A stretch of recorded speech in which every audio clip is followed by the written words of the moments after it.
मैं हूँ वेदिका। यह कहानी उस छोटे से गांव की है जहां मैंने अपनी पहली नौकरी की शुरुआत की थी।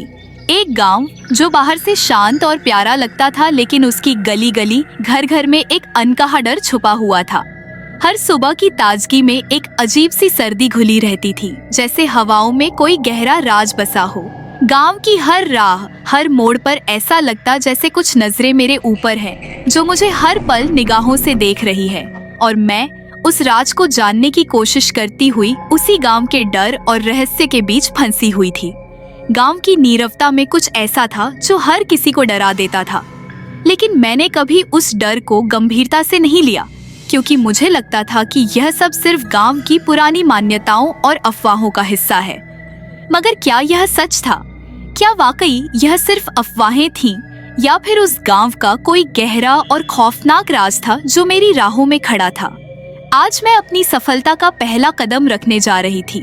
वर्षों की मेहनत, संघर्ष और उम्मीदों के बाद वह दिन आखिरकार आ ही गया था।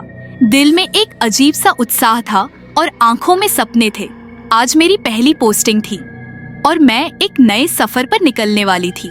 मेरे लिए यह दिन सिर्फ एक नौकरी पाने का दिन नहीं था, बल्कि यह मेरी मेहनत का फल था, जो मुझे उस छोटे से गांव के स्कूल में मिलने जा रहा था। लेकिन क्या मुझे पता था कि यह नया अध्याय मेरी जिंदगी का एक रहस्यमय और डरावना मोड़ लेने वाला था? उस गांव के शांत माहौल में एक ऐसा राज छुपा था जो मुझे धीरे धीरे अपनी गिरफ्त में ले रहा था। गांव का वीरान और शांत माहौल मुझे हमेशा उदास कर देता था। एक सुबह स्कूल में बच्चों के आने का इंतजार कर रही थी, तभी मुझे खिड़की के पास कुछ हलचल महसूस हुई। मैंने देखा एक 9-10 साल का लड़का खिड़की के बाहर से मुझे घूर रहा था। उसका चेहरा गोल और मासूम था। उसकी आंखें बड़ी और चमकदार थीं, लेकिन उनमें कुछ ऐसा था जो बेचैन कर देता था।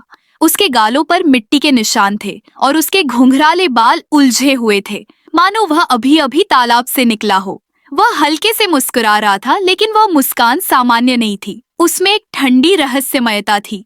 अरे, तुम खिड़की के पास क्यों खड़े हो? तालाब के किनारे खड़े हो, गिर जाओगे, मैंने डांटते हुए कहा।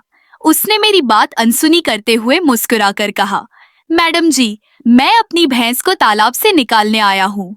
उसकी आवाज में अजीब सी गहराई थी, मानो वह मेरी आत्मा में उतर रही हो। वह लड़का वहां से चला गया, लेकिन उसका चेहरा, उसकी ठंडी मुस्कान और उसकी रहस्यमय आंखें मेरे मन में घर कर गईं। बाद वह लड़का अक्सर स्कूल के पास दिखाई देने लगा। कभी खिड़की के बाहर झांकता तो कभी तालाब के किनारे खेलता। एक दिन मैंने उससे पूछा, तुम स्कूल क्यों नहीं आते?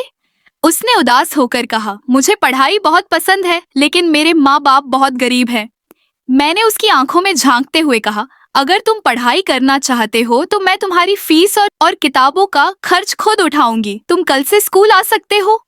उसकी आंखों में एक अजीब चमक आई। वह मुस्कुराकर बोला, मैडम जी, आप बहुत अच्छी हैं, लेकिन क्या आप सच में मेरा सपना पूरा करेंगी? उसकी यह बात सुनकर मुझे थोड़ी अजीब सी ठंडक महसूस हुई। धीरे धीरे मेरे साथ अजीब चीजें होने लगी। मुझे हर वक्त ऐसा लगता जैसे कोई मेरी हर हरकत पर नजर रख रहा हो। कई बार मेरे काम अपने आप हो जाते। एक सुबह जब मैं चाय बना रही थी तो चाय का पतीला खुद ब खुद गैस पर चढ़ गया। मैं हैरान थी। फिर एक दिन जब मैं कमरे में किताब ढूंढ रही थी तो वह किताब अपने आप शेल्फ से गिर पड़ी। मैंने खुद से कहा, यह सब अजीब है, लेकिन शायद मैं ज्यादा सोच रही हूँ। कुछ दिनों बाद मैंने लड़के के बारे में और जानने के लिए उसके घर जाने का फैसला किया। गांव वालों से पूछते पाछते मैं एक खंडहर जैसे घर के पास पहुंची। घर जर्जर और अंधेरे में डूबा हुआ था। मैंने दरवाजे पर दस्तक दी। एक आदमी बाहर निकला। वह लड़के का पिता था। मैंने कहा, आपका बेटा बहुत होशियार है, मैं उसकी फीस और किताबों का खर्च उठाना चाहती हूँ।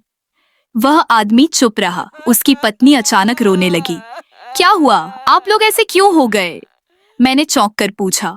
उसने कांपती आवाज में कहा, जिस लड़के की बात आप कर रही हैं वह हमारा बेटा था। 3 महीने पहले तालाब में डूबकर उसकी मौत हो गई। मैं अवाक रह गई। मेरे हाथ पैर कांपने लगे। यह कैसे हो सकता है? मैं रोज उसे देखती हूँ, वह मुझसे बात करता है। उसकी माँ ने रोते हुए कहा, वह पढ़ाई करना चाहता था, लेकिन हम उसे स्कूल नहीं भेज सके। अब उसकी आत्मा भटक रही है। उस रात मैं देर तक स्कूल में रुकी। चारों तरफ सन्नाटा था। अचानक खिड़की के पास खटपट की आवाज हुई। मैंने देखा वही लड़का खिड़की के बाहर खड़ा था। वो मुस्कुरा रहा था, लेकिन उसकी मुस्कान अब डरावनी थी। उसकी आंखें गहरी काली थीं और उनसे खून जैसा कुछ टपक रहा था। तुम कौन हो? मैंने कांपते हुए पूछा। उसने ठंडी आवाज में कहा, मैडम जी, मैंने कहा था ना, मैं पढ़ना चाहता हूँ। आप मेरा वादा पूरा करेंगी या मैं आपको अपने साथ तालाब में ले जाऊंगा। कमरे में अजीब ठंड फैल गई। खिड़की अपने आप खुल गई और बाहर से तालाब का पानी टपकने लगा।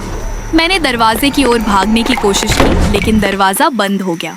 लड़के ने ठंडी हंसी के साथ कहा, आप मुझसे बच नहीं सकती, मेरा सपना पूरा करना होगा। अगली सुबह गांव वालों ने मुझे तालाब के पास बेहोश पाया। मेरी आंखों में डर और पागलपन था। मैं किसी को कुछ नहीं बता पाई। आज भी जब मैं अकेली होती हूँ तो मुझे लगता है जैसे कोई परछाई मेरे साथ है। मेरी खिड़की के बाहर अक्सर वही लड़का खड़ा दिखता है। उसकी बड़ी काली आंखें और डरावनी मुस्कान। उसकी आवाज मेरे कानों में गूंजती है, मैडम जी, मैं पढ़ना चाहता हूँ, आप मेरी मदद करेंगी हमेशा के लिए। यहाँ हर कहानी आपको डर की ऐसी गहराइयों में ले जाएगी जहाँ से लौटना नामुमकिन है। कौन जानता है अगली कहानी आपकी ही जिंदगी से जुड़ी हो या आपके आसपास किसी परछाई की हकीकत बयान कर रही हो। तो क्या आप तैयार हैं? सब्सक्राइब करें अगर आप डर को गले लगाने की हिम्मत रखते हैं। हॉरर हिंदी जंक्शन पर आपका इंतजार हो रहा है। धन्यवाद।